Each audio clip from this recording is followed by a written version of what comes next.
Hey y'all, it's Sarah. I have a oh my goodness, super easy, kind of Ray Dunn inspired thing that I'm doing today. I wanted these for my little shelf display that's in my dining room. If you guys have seen that, I've done it for Christmas and Valentine's. So I wanted these to work for that shelf, and I'm just going to kind of dive right into this because I'm trying to get it done and get them on their shelf. This is a set of, they're tumblers is what it says, but these are not in that wider at the bottom shape that you usually see with a plastic cup. These are actually like straight up and down, if you see what I mean. They're cylindrical. They're not tapered, I guess is what I'm looking for. So they come in a 3-pack. That's pretty cheap. These are shiny white, and I'm doing that because I am super hooked on that kind of enamelware look right now, but don't limit yourself to that. You can always chalk paint these and give them a little texture so that they're more like a clay pot. You could spray paint these, anything like that, but the shiny white plastic actually is going to work to my benefit for this.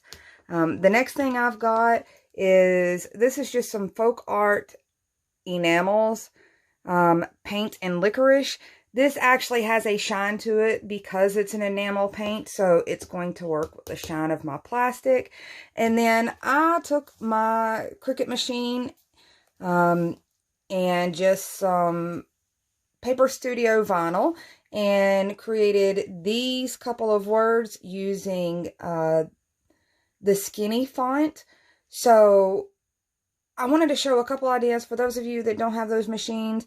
I realize that is not an investment everybody wants to make, but I wanted to show a couple alternative ideas. So we've already got some enamel paint out.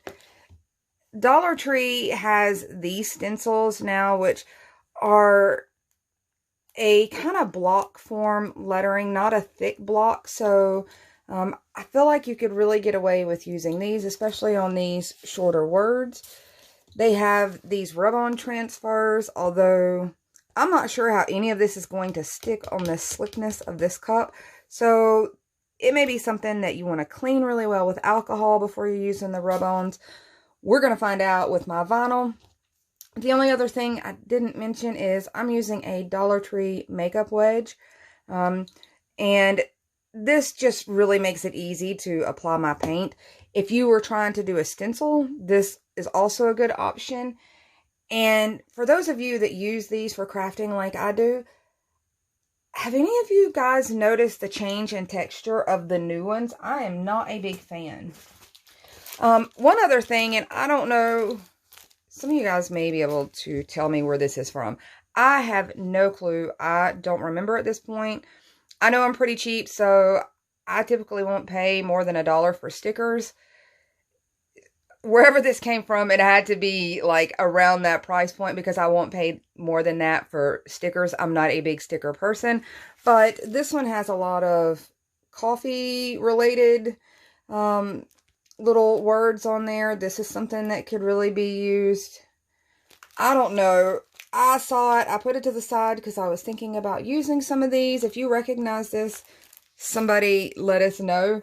I really can't remember where that came from. All right, so I'm going to dive in here. I'm going to do my painting last so that I don't risk getting a real big mess of fingerprints all over my project, because I do tend to do that. So I'm just going to pop this off, and we're going to hope for the best because you guys are doing this craft with me so that I could go get it put on my shelf. I'm just eyeballing this. I'm hoping I'm eyeballing it well. I'm going to go ahead and do all of those at once and then get them to stick.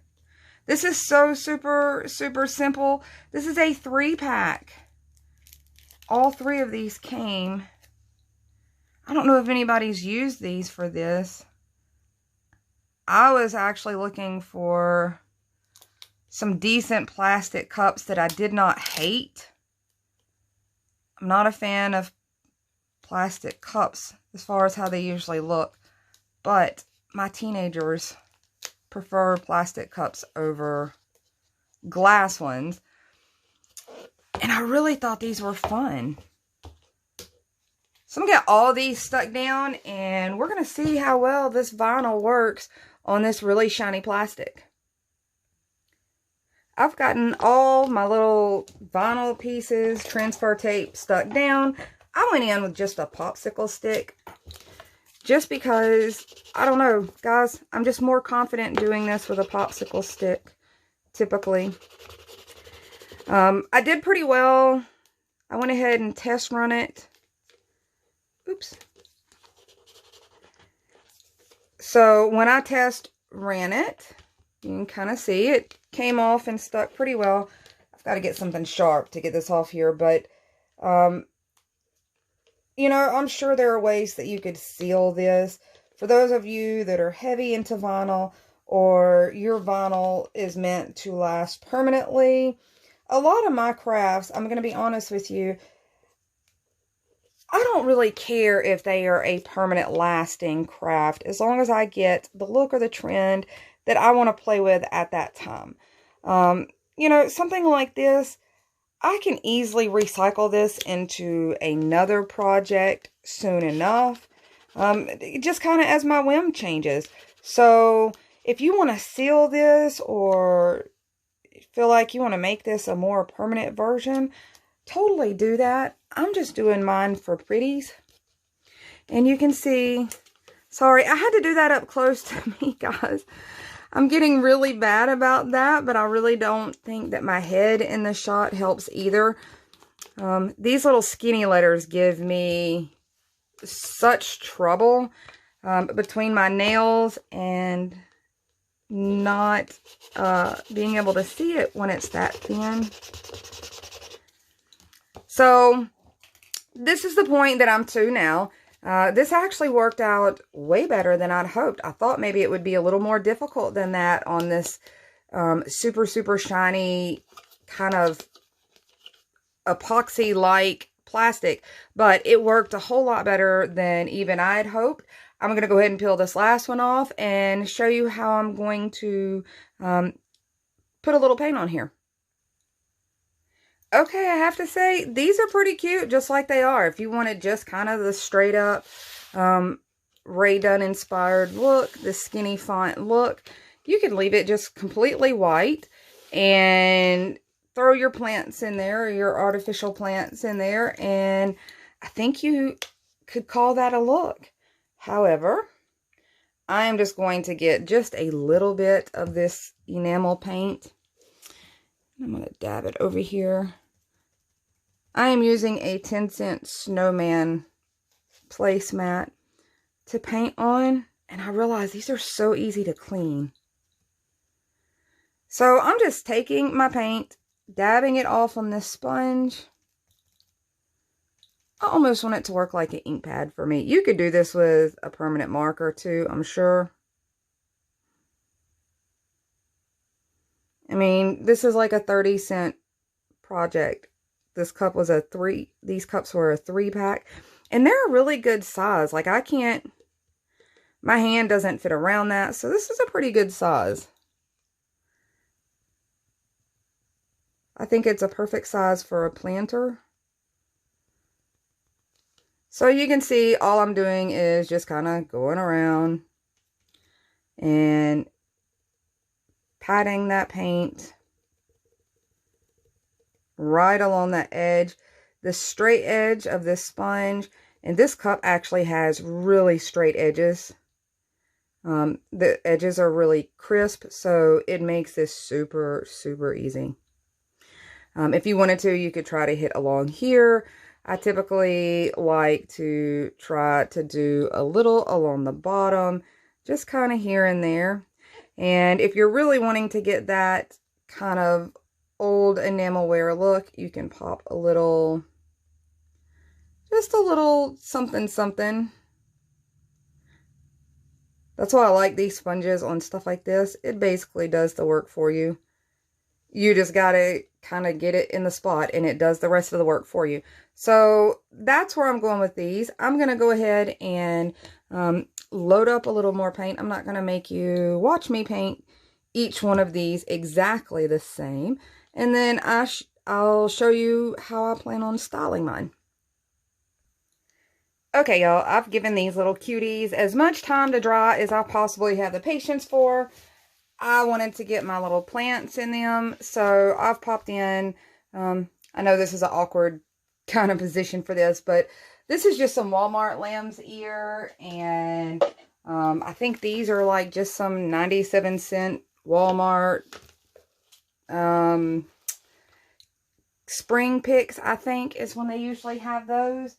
And then I have some of the Walmart lavender, but I'm going to tell you guys, I spray painted like a mist coat of cheap white spray paint over my lavender to kind of give it that frosted look. So it may look a little different than what you're used to seeing. So obviously I didn't reinvent the wheel here.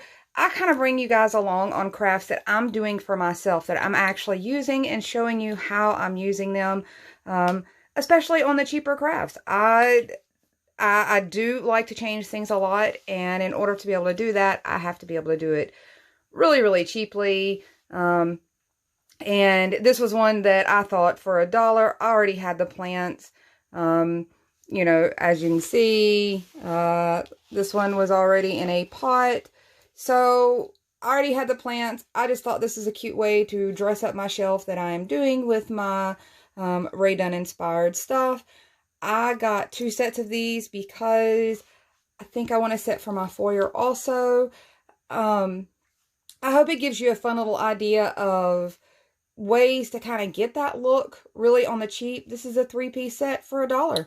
I'm doing another set that you guys will probably see when I put this setup out. I have a bunch of candles that I cannot get the wax out of the jars.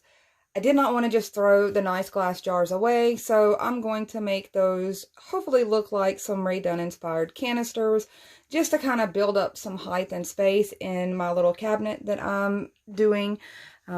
So hopefully I'll get to show you those. But that's it for this. This is just something I wanted to get done and put up on my shelves, and I hope it gave you a couple of ideas. I hope you guys get a chance to do a little crafting, and if you get the opportunity, jump on over to the Peppermint Cactus Facebook group, see what's going on there, join in with us, have a good time, and I'll talk to you guys soon. Bye, y'all.